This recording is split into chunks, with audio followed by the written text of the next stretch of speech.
పారదర్శకంగా నడుస్తుంది, అవినీతి రహిత పరిపాలన చేస్తామని చెప్తున్నారు, పదే పదే చెప్తున్నారు చంద్రబాబు గారు కానీ, డిప్యూటీ సీఎం కానీ, పవన్ కళ్యాణ్ కానీ. అది కాదు కావాల్సింది. మాకు కావాల్సింది ప్రజలు అడిగేటట్లు ఉండాలి, వాళ్ళ నోరు మూయించేటట్లు కాదు.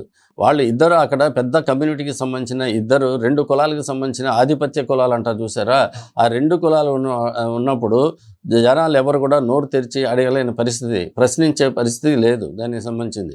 అట్లాగే యంత్రాంగం, పోలీస్ యంత్రాంగం విడిగా దాన్ని పనిచేసేటట్లు వాళ్ళు పారదర్శకంగా, అంటే ఈ పోలీస్ డిపార్ట్మెంట్లు, రెవెన్యూ డిపార్ట్మెంట్లు వీళ్ళందరూ చక్కగా పనిచేసేటట్లు ఉండాలి. కానీ వాళ్ళందరికీ సంబంధించి వాళ్ళందరికీ కూడా మీరు ఏది కేటాయిస్తున్నారంటే, ఏ డ్యూటీలు కేటాయిస్తూ ఉన్నారు మీరు?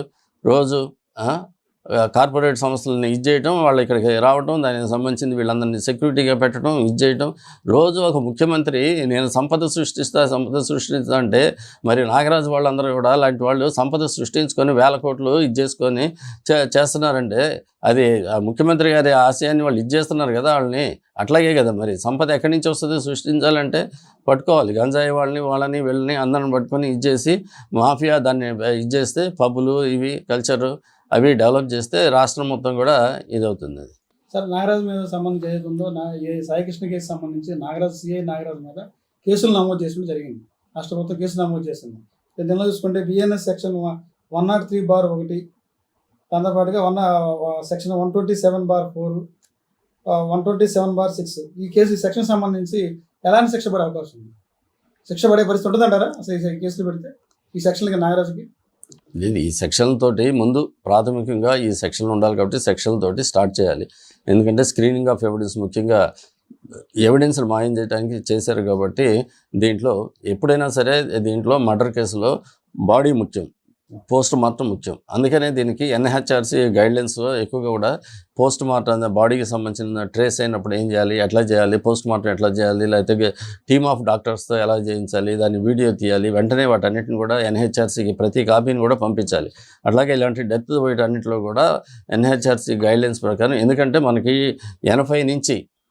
1980 నుంచి మనకి దాదాపు 90s దాకా కూడా మన చాలా రాష్ట్రంలో, ఉమ్మడి రాష్ట్రంలో దానికి సంబంధించిన లాకప్ డెత్ కేసులు అవన్నీ జరిగినప్పుడల్లా కూడా దానికి సంబంధించిన ఎంక్వైరీస్, దానికి సంబంధించిన విచారణలు, దానికి సంబంధించిన సూచనలు వచ్చి దానికి కమిషన్లు వేయటం, ఎట్లా చేయాలి అంటే అనేది ఎన్హెచ్ఆర్సీ వాళ్ళు రావటము, దానికి సంబంధించిన గైడ్లైన్స్ ఇవ్వటము అన్నీ జరిపారు. ఎందుకంటే ఒక వ్యక్తిని అరెస్ట్ చేసి తీసుకొచ్చినప్పుడు కోర్టులో పెట్టకముందు ఎలా ట్రీట్ చేయాలి, ఏం చేయాలి, వాళ్ళకి ఏం హక్కులు ఉంటాయి, ఏంటి, వాళ్ళకి తల్లిదండ్రులకి చెప్పాలి, బంధువులకి చెప్పాలి, తర్వాత తప్పనిసరిగా లాయర్ని ఇచ్చేయాలి. ఇవన్నీ కూడా ముందు అరెస్ట్కి ముందు ఇది చేయడం, ఎలా చేయాలి ఏమిటి అని. అలాగే పోలీస్ ఆఫీసర్స్ వాళ్ళు డ్రెస్సు, నేమ్ ప్లేటు ఇవన్నీ పెట్టుకోవడం, ఇవన్నీ కూడా చేయరు. అలాగే అరెస్ట్ తర్వాత ఏం చేయాలి, ఏమిటి, కోర్టుకి ఎన్ని గంటల్లో పెట్టాలి, కోర్టుకు పెట్టిన తర్వాత ఎట్లాగా, ఏమిటి విచారణ, ఇవన్నీ ఉన్నాయి కదా. ఇవన్నిటికి సంబంధించి గైడ్లైన్స్ ఇచ్చారు వీళ్ళు. ఎన్హెచ్ఆర్సీ అప్పటి నుంచి కూడా ప్రతి రాష్ట్రానికి ఉన్న చీఫ్ మినిస్టర్లకి, హోమ్ మినిస్టర్లకి వాళ్ళు మొత్తం సర్క్యులర్స్ జారీ చేస్తూనే ఉన్నారు వాటి అన్నిటికి సంబంధించింది. కానీ ఎక్కడా అవి పాటించట్లేదు.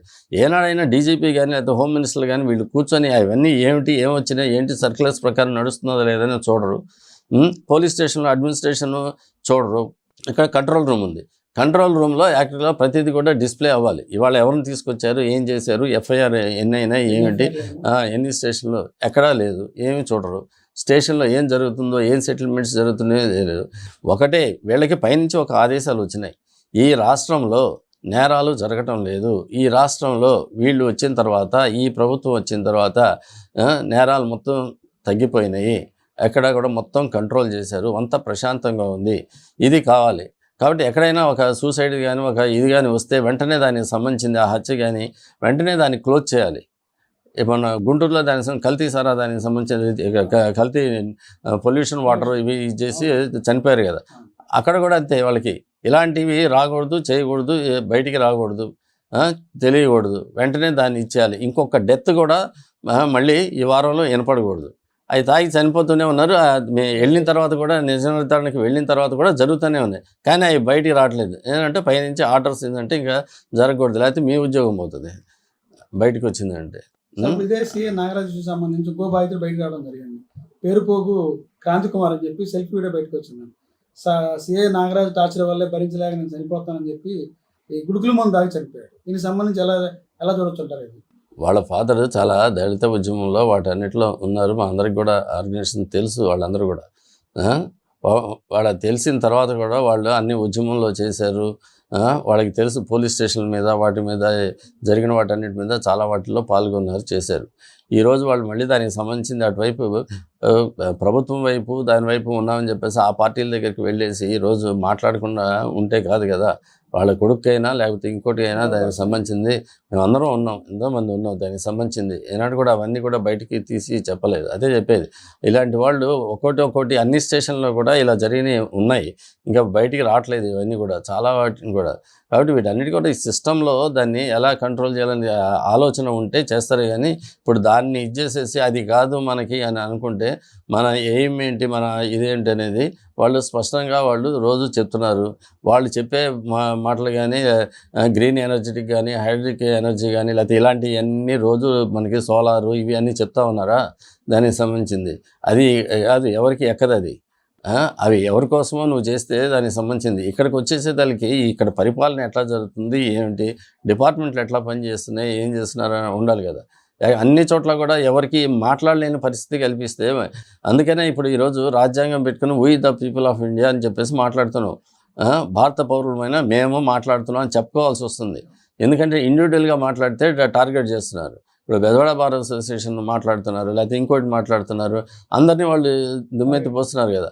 కాబట్టి అట్లా కాకుండా దానికి సంబంధించింది రాజ్యాంగం చట్టం దీని ప్రకారంగా రూల్ ఆఫ్ లా ఉంది కాబట్టి దాని ప్రకారం పాటించాల్సిందే.